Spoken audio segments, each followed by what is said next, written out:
Betah Mas tinggal di sini Mas. Betah banget. Betah banget. Serius. Ini kayaknya memang tempat impiannya orang-orang yang tinggal di kota. Apakah dulu juga memang merencanakan itu gitu dalam hidup? Sebenarnya dulu nggak kan. Tapi ada antitesisnya lucunya. Banyak orang kota atau industri besar datang ke desa, tapi justru anak-anak muda di desa malah mereka memilih untuk keluar dari desanya. Assalamualaikum Sobat Nabata. Kali ini kita akan bertamu ke rumahnya Mas Andika Mahardika, salah satu mentor Nabata yang juga founder Agradaya. Beliau sekarang tinggal di desa, aktif menjadi desapreneur dan membantu para petani untuk bisa mengembangkan produknya, tidak hanya untuk dijual di Indonesia, bahkan ekspor sampai ke luar negeri. Yuk kita simak obrolan lengkapnya dalam Nabat Talks.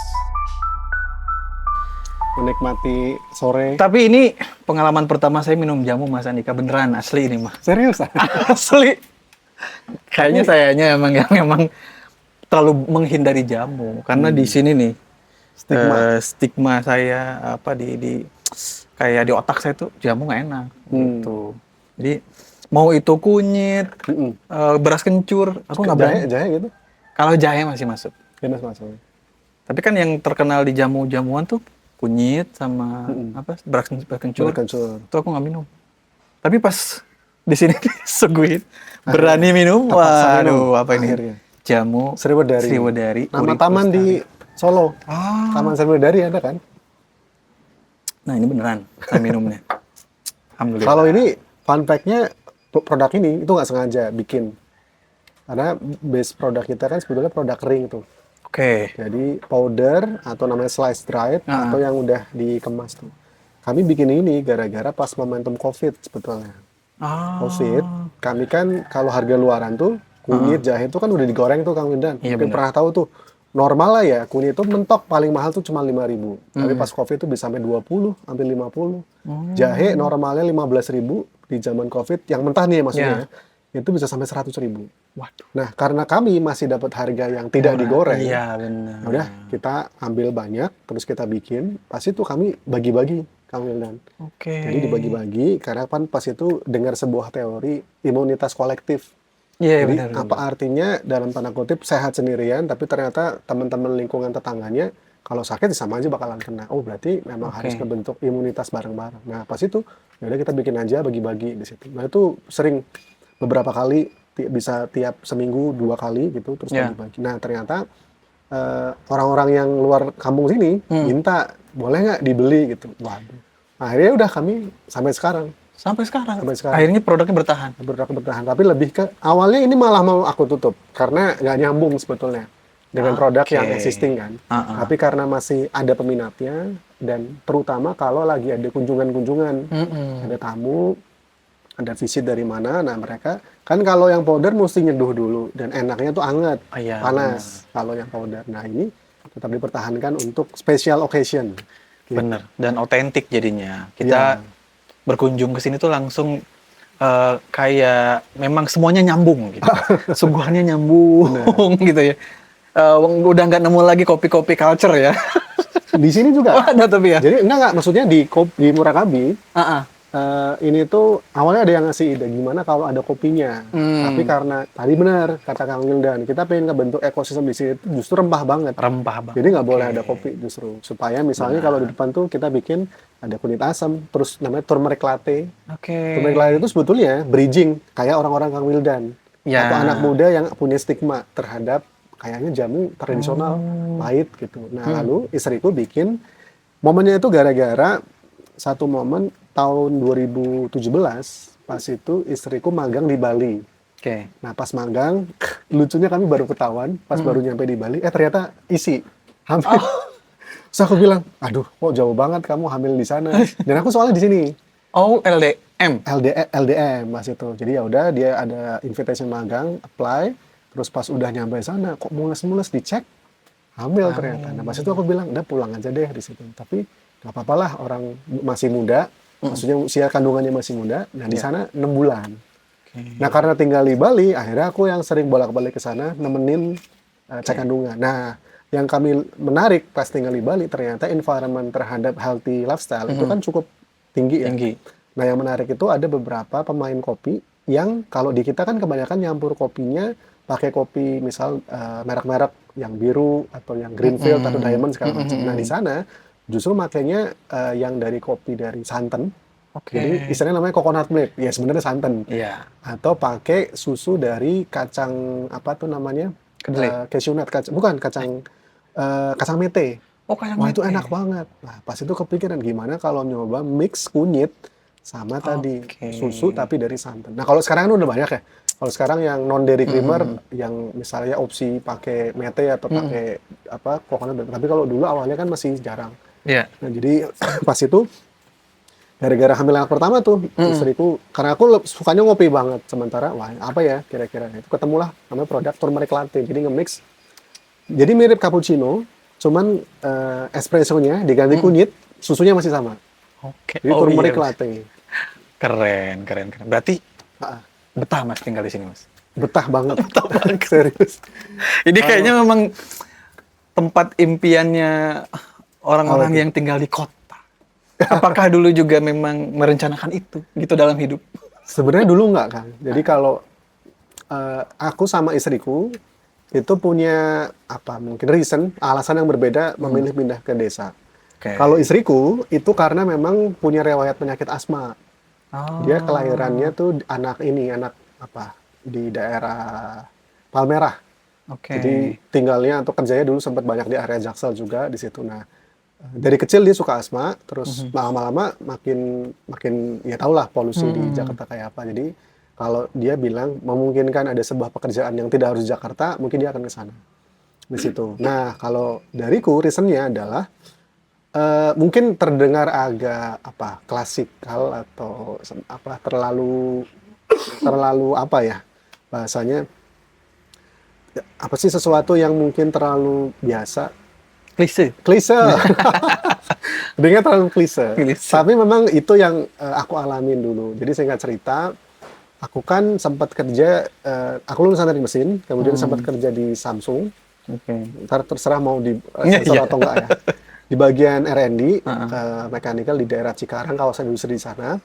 Terus pas itu kok nggak taunya pas lagi kerja, itu malam-malam suka apa kepikiran apa semacam punya kegelisahan gitu, memikirkan lebih ke kayak gini, bener nggak sih nanti aku akan punya pekerjaan kayak gini sepanjang hidup. Iya. Karena mikir pas tinggal di wilayah yang kayak gitu tuh yang namanya truk tronton tuh sok lalu lalang, kemudian polusi juga sana sini, terus bener nggak ya begini, atau mungkin ada pekerjaan yang lain yang satu sih iya jelas butuh uang, tapi juga bisa punya pemaknaan gitu, bisa ngasih dampak. Nah tapi belum tahu pas itu ngapain gitu.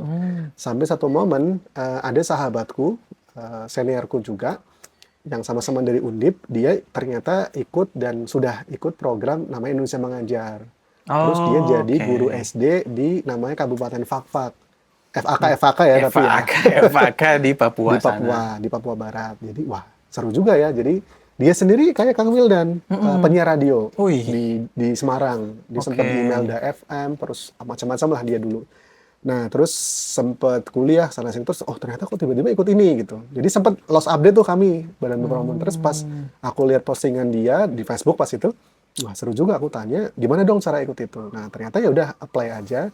Nah, pas itu aku mempersiapkan. Jadi OJT-nya kelar di perusahaan sebelumnya, lalu aku paralel apply Indonesia Mengajar, dan alhamdulillah keterima, ikut, kemudian selama 14 bulan ditugasin di Aceh Utara. Selama 14 bulan. Nah, pas itu aku berharap dalam masa 14 bulan ini mungkin bisa menemukan sebuah karir baru yang nantinya setelah itu selesai mau kemana, yang bisa ngejawab kegelisahan yang tadi. Nah, kebetulan di program itu ketemu calon istriku pas itu. Jadi kami berdua sama-sama alumni Indonesia Mengajar, kalau dia di Muara Enim, aku di Aceh Utara di situ. Nah, pas ngobrol dekat, yang awalnya adalah aku sering jadi jokes tuh. Kami dulu adalah teman kerja yang jadi teman hidup, yang kemudian jadi teman kerja lagi. Nah, pas itu ternyata kami punya mungkin satu kesamaan. Yuk kita bisa bikin sesuatu di desa. Nah, akhirnya ke sini. Nah, ini punya orang tua istriku. Nah, namun jangan bayangin yang sekarang ya. Dulunya ini masih sangat porak-poranda. Jadi bangunan ini dari 1930. Udah Bangunan ada. ini udah ada. Cuman kalau Oke. orang tua beli tahun 2010 sebetulnya. Tapi kalau dulunya ini ditinggalin oleh seorang bapak namanya Mbah Wongso, lalu turun ke anaknya segala macam. Tapi pas terakhir ke cucunya, lepas lah kira-kira. Oke. Dilelang sama bank, dapat sama orang tertentu, lah lalu kemudian dibeli sama ibu. Nah, awalnya ibu mau memakai ini jadi semacam tempat peristirahatan segala macam. Tapi ternyata beliau malah sampai sekarang asiknya masih di Jakarta. Lah. Ibu bapak antara dua sih, kadang di Subang, deket Ciater, atau di Jakarta. Ibu kebetulan di BRIN. Jadi Oh, di kantornya itu BRIN. belakangnya yang apa? Kantor LIPI tuh kalau zaman dulu. Iya tahu yang deket situ. bulat-bulat, yang gedungnya bulat. Oke, Nah, oke, jadi oke. sampai sekarang bareng BRIN lagi develop nuklir malah. Ini beliau lagi di Cina, terus ke Rusia. Tapi nggak tahu seberapa dekat nanti akan terrealisasi ya, karena nuklir kan masih sangat jauh banget. Iya sih. Nggak tahu. Iya. Tapi lagi mencoba nyari prototype, nyari reference di situ. Gitu kira-kira kan. Jadi sejarahnya maaf agak panjang ya. Terserah nanti gimana. Potongnya atau malah sekalian mau diupload semua. Upload semua aja nih, Mas. Seru soalnya karena emang apa ya, sebetulnya banyak kayaknya yang memimpikan ada di posisi Mas Andika punya Agradaya, hidup di desa, tapi rezeki kota. Iya kan? Masih jalan-jalan keluar kota, bahkan keluar negeri, pameran dan lain sebagainya. Bahkan kata Sandiaga Uno, katanya kalau ngelihat masa depan, green economy ini Mas justru akan sangat diminati. Iya. Nah, Mas Andika emang memprediksi itu juga dari awal atau ternyata kebetulan aja udah nyebur? Sebenarnya ternyata. kebetulan kan. Jadi kan tadi mungkin aku lanjutin ceritanya tentang konteks desa di situ. Jadi awalnya kami pindah, kami bahkan belum tahu mau lakuin apa. Oke. Karena kan setelah pindah, terus apa dong yang mau dilakuin.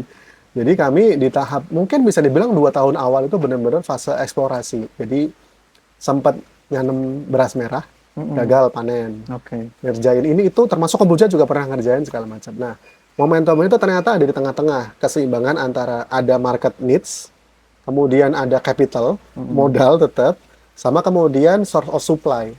Atau ada bahan baku, ada potensi di situ. Nah, itu pas itu ketemunya di rempah-rempah ternyata. Jadi satu momen ada kenalan yang ngasih info, ada buyer nih dari Belgia saat itu, yang minta kebutuhan jahe kunyit temulawak dibikin essential oil. Jadi untuk bahan baku obat. Di saat yang hampir sama, ada tawaran opportunity grant, Kang. Hibah dari Australia yang fokusnya ke petani, ke perempuan, ke masyarakat prasejahtera. Terus potensinya ada kalau bicara konteks yang namanya Bukit Menoreh di sini. Jadi kurang lebih setengah jam dari sini. Itu yang namanya rempah, kunyit, temulawak, cengkeh, kapulaga itu banyak banget. Nah, di situ kami mencoba untuk mensinkronisasikan, menyambung tadi. Jadi, tapi PR-nya masih banyak ternyata. Di petani memang banyak tanaman jahe kunyit, tapi yang punya standar, yang bisa mengolah dengan spesifikasi tertentu yang dimiliki atau diinginkan dibayar. Nah, ini ternyata gap-nya. Nah, kami mengupayakan di sini. Jadi kemudian kenalin teknologi pengeringan supaya requirement-nya itu bisa ketemu dengan standar bayar di situ. Nah, balik lagi yang tadi konteks green ekonomi, kalau saya sih atau kalau aku sebenarnya ngelihatnya banyak kalau konteks pertanian ya atau perkebunan atau bahan makanan, ya memang pada akhirnya ketika siapa yang menguasai sumber ya, menguasai hulu produksi, nah mereka yang akhirnya malah mungkin bisa menentukan harga di situ. Nah, yang udah kelihatan banget sekarang salah satunya kopi sebetulnya. Kopi Arabica, kopi Robusta, sekarang juga ada namanya kopi Liberica di situ. Jadi banyak industri besar yang mereka mainnya sekarang justru langsung ke hulunya. Jadi mulai mengakuisisi lahan, mulai planting atau malah yang sudah punya lalu ditambahin gitu. Jadi brand-brand atau industri besar mereka mulai beneran fokusnya di atau di hulunya di situ. Mirip kayak skemanya sawit sebetulnya. Sawit itu kan ya brand atau industri besar itu kan benar-benar semuanya dari awal. Nah, sayangnya letak ya tanaman atau tumbuhan-tumbuhan ini semuanya di desa di situ. Jadi tapi ada antitesisnya lucunya. Banyak orang kota atau industri besar datang ke desa, tapi justru anak-anak muda di desa malah mereka memilih untuk keluar dari desanya. Padahal kan sebetulnya juga punya kemungkinan yang punya tanah itu kan sebetulnya orang-orang desa itu sendiri. Nah, mereka antara kerjasama atau bisa pakai skema inti plasma atau apapun, nah mereka bisa supply atau malah bisa nge-create produknya sendiri di situ. Kami nggak bisa bilang kami industri besar tentu nggak, tapi paling tidak ngelibatin orang-orang desa mempertahankan tanah mereka dan kami kemudian punya aktivitas ekonomi di situ. Jadi mereka bisa ngejaga hutan, jaga pekarangan, jaga tanah, tapi dapat manfaat ekonomi. Karena tetap masyarakat siapapun kita tetap pragmatis juga. Kalau aku udah ngejaga ini, apa benefit ekonominya? Jadi mesti nyambung di situ. Mas Andika, ini buat teman-teman UMKM yang kayaknya udah mulai usaha gitu ya, tapi pengen juga masuk ke green economy. Ini potensinya gimana dan gimana caranya, semulainya dari mana gitu. Kalau pertama menganalisa dari existing supply chain sebetulnya Kang. Jadi semua jenis aktivitas usaha itu kan pasti ada skema dari hulu ke hilir nih. Mirip kayak mencoba untuk memetakan dalam business model canvas tuh.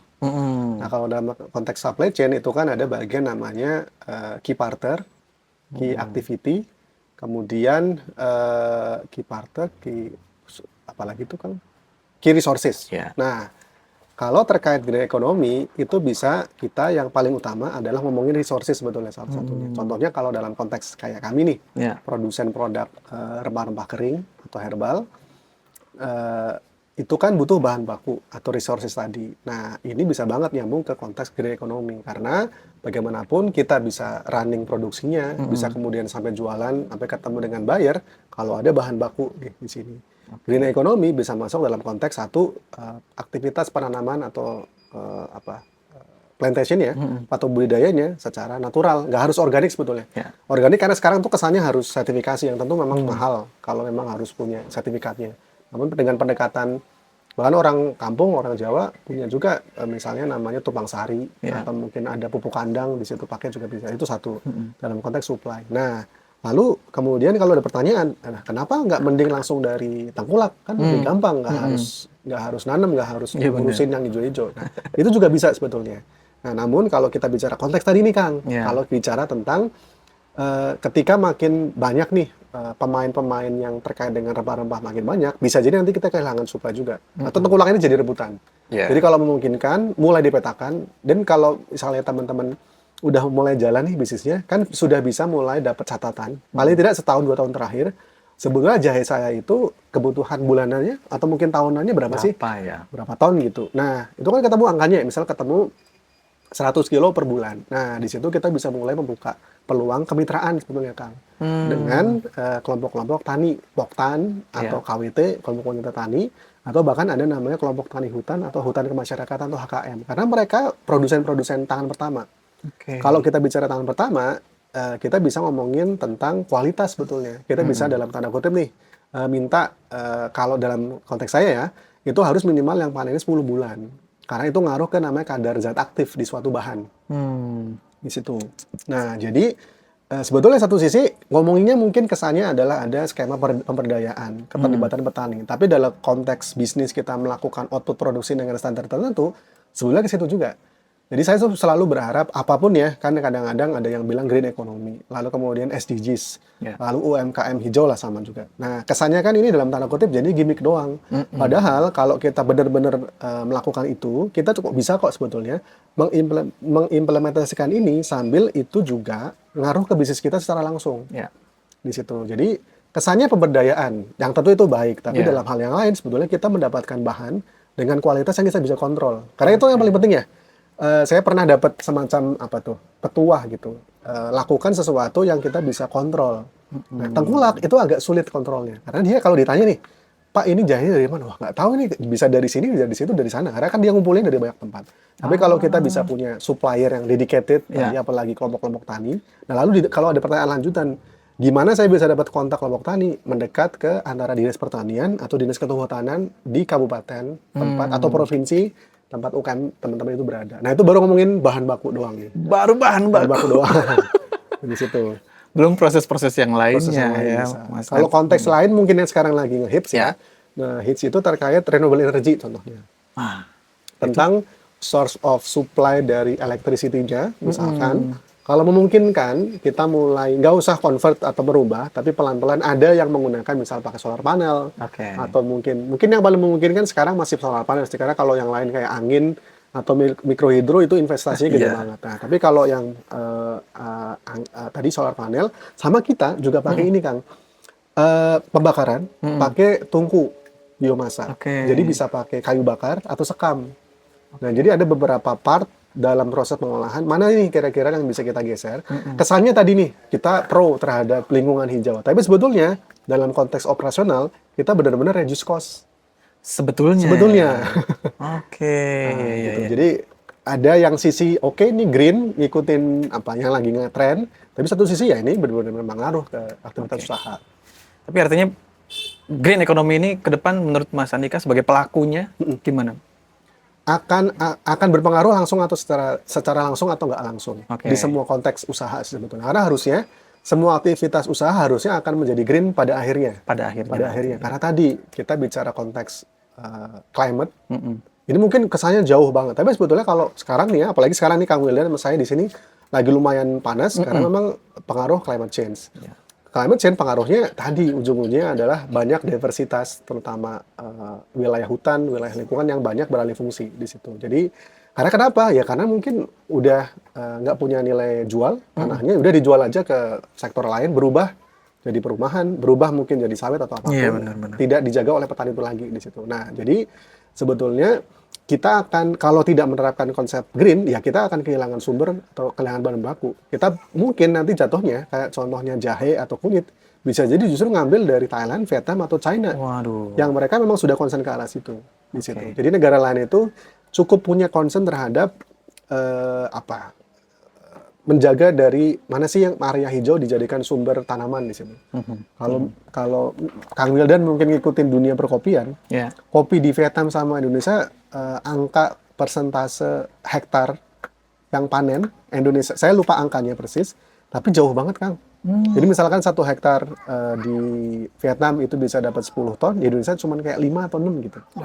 Kalau nggak salah ya. Tapi yang jelas ada angka yang lebih valid. Tapi yang jelas kita sekarang udah jauh ketinggalan gitu, karena mereka punya benar-benar investasi yang sangat fokus terhadap produktivitasnya juga, sama green ekonominya juga di situ sih.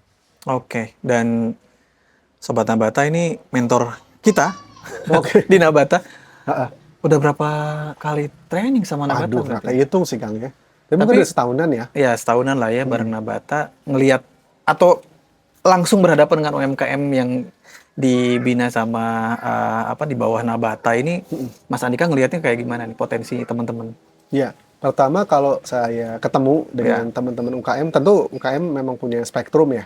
Dari mulai produk, kemudian tentang bagaimana kematangan mereka di konteks operasional sama marketing kayak apa. Jadi mereka punya spektrum itu termasuk di segmen marketnya. Ada yang fokusnya di area regional, lokal, sampai yang bahkan udah internasional di situ. Nah, saya ketemu banyak yang menarik sebetulnya Kang. Apalagi kalau yang wilayah awal, saya ingat banget kan dulu di Kalimantan ya. Di Berau di situ. Satu sisi mereka juga cukup struggle konteks area Kalimantan itu kan pas saya datang, waduh, dimana-mana yang tamanya bekas tambang batu bara, waduh, jadi lubang di mana-mana di situ. Tapi yang menarik ada beberapa UKM yang menjadikan motif atau pattern batik mereka adalah bentuk kritik ya.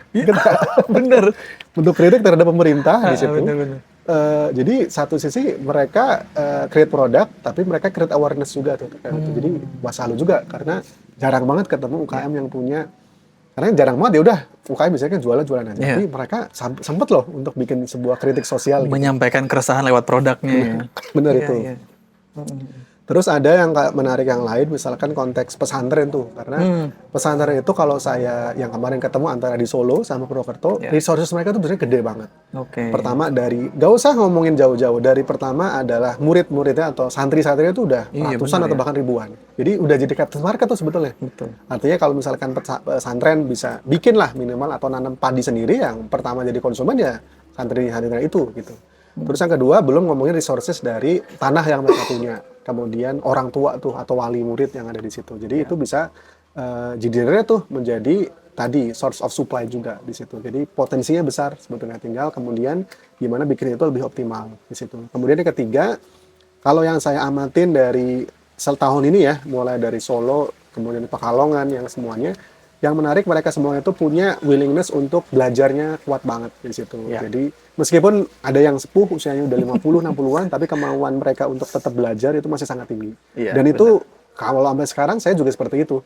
Artinya ya tentu kita sepakat mau dimanapun sektornya, baik itu bahkan wirausaha ataupun pekerja kantoran sekalipun, nggak boleh tuh ketinggalan dengan dinamika sekarang. Apalagi pengusaha yang namanya trend marketing atau mungkin sosial media, sekarang ada AI segala macam. Tadi kita cerita tentang, waduh, kalau mau ngikutin cloud nggak ada habisnya di situ. Tapi at least kita bisa belajar dan apply, nerapin itu satu persatu.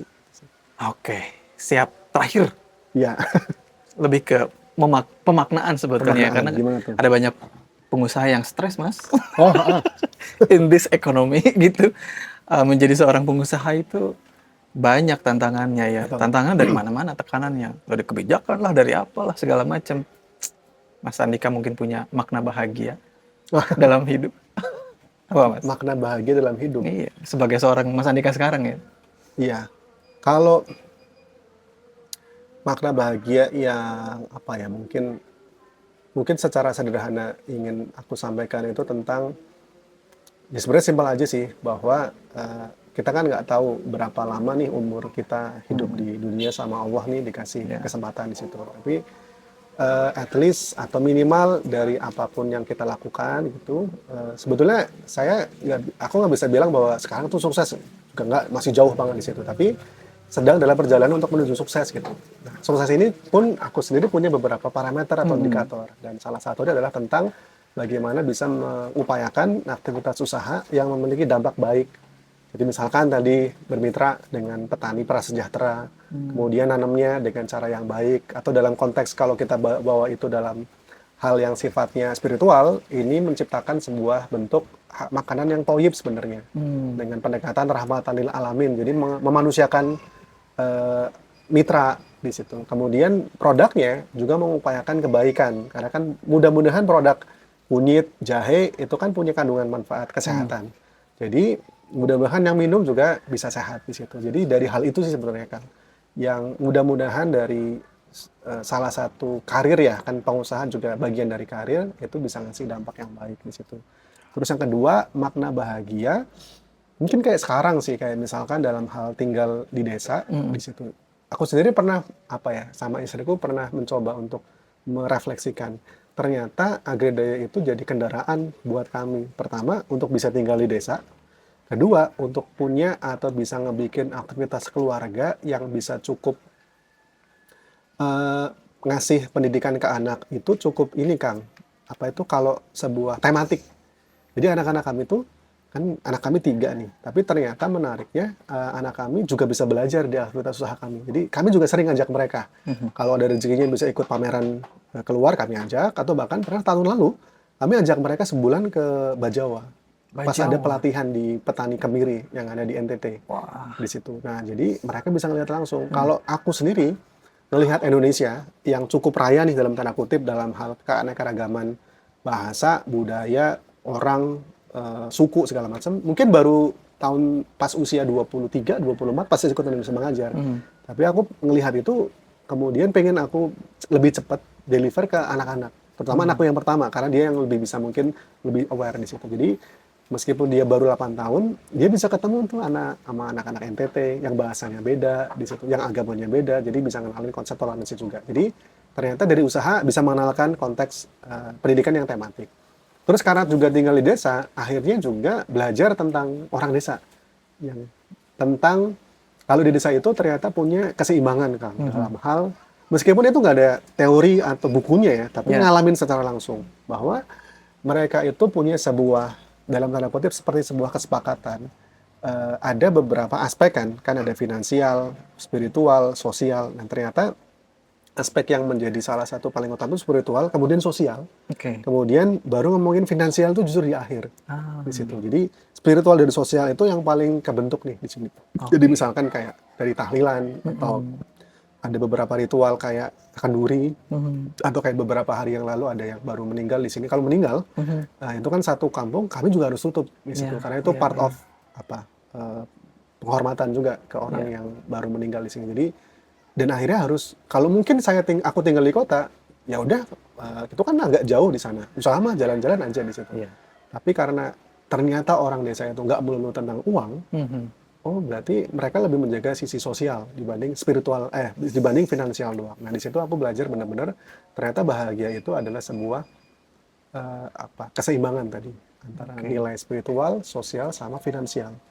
kemudian fisikal belakangan, atau dalam konteks fisik. Jadi kalau orang desa itu sebenarnya mereka nggak harus bilang saya sehat, tapi dari aktivitas sehari-hari yang mereka lakukan, ya jelas outputnya mereka keker-keker nggak harus ke gym. Di situ. Gitulah Kang kira-kira. Siap, dan kalau itu ngomong bahagia nggak ada habisnya sih. Dan itu Agradaya jadi kendaraan untuk menuju ke sana ya. Benar. Oke. Dan semoga ini juga menginspirasi teman-teman UMKM nih Amin, amin. yang punya usaha di tengah tadi tantangan yang begitu banyak sekarang. Mudah-mudahan tadi ya usahanya jadi kendaraan menuju kebahagiaan. Benar. Tadi nggak cuma kebahagiaan finansial tapi ada banyak yang Mas Spiritual, Andika sosial. rasakan. Thank you Mas Andika. Siap Kang. Nuhun pisan. Sami-sami. Ini kita minum lagi kayaknya. Mangga, nih. mangga. Soalnya sayang nih kalau Iya.